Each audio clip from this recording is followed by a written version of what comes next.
दाभोलकर खून खटल्याचा निकाल आज लागण्याची शक्यता. सनातन संस्थेतील 5 जणांवर हत्येचा आरोप. 10 वर्ष चाललेल्या खटल्याच्या निकालाकडे सर्वांचं लक्ष.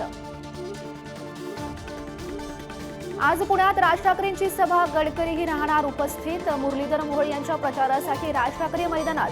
समोर धंगेकरांचं आव्हान. पंतप्रधान मोदींची तोफ आज नंदुरबारमध्ये धडाडणार. हिना गावित यांच्या प्रचारासाठी मोदींची सभा. फडणवीसही राहणार उपस्थित. शिवाजी आढळराव पाटलांसाठी जोरदार मोर्चे बांधणी. आज सलग तिसऱ्या दिवशीही अजित पवार फडणवीसांच्या सभांचा धडाका. कोल्हेंच्या पराभवासाठी अजित पवारांनी तळ ठोकला. निलेश लंके विरोधातही अजित पवार मैदानात. आज नगरमध्ये सुजय विखेंसाठी 2 सभा. काही दिवसांपूर्वीच लंके अजित पवारांच्या राष्ट्रवादीतून शरद पवारांच्या राष्ट्रवादीत. जालन्यात काँग्रेसच्या कल्याण काळेंसाठी उद्धव ठाकरे सभा घेणार. समोर रावसाहेब दानवेंचं कडवं आव्हान.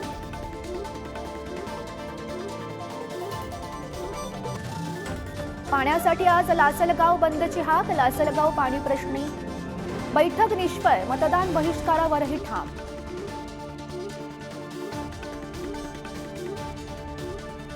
अक्षय तृतीयेच्या मुहूर्तावर सोन्याला झळाळी. राज्यात 500 कोटी तर मुंबईत 300 कोटींची उलाढाल होण्याचा अंदाज. गेल्या वर्षीच्या तुलनेत सोनं 13,000 महागलं.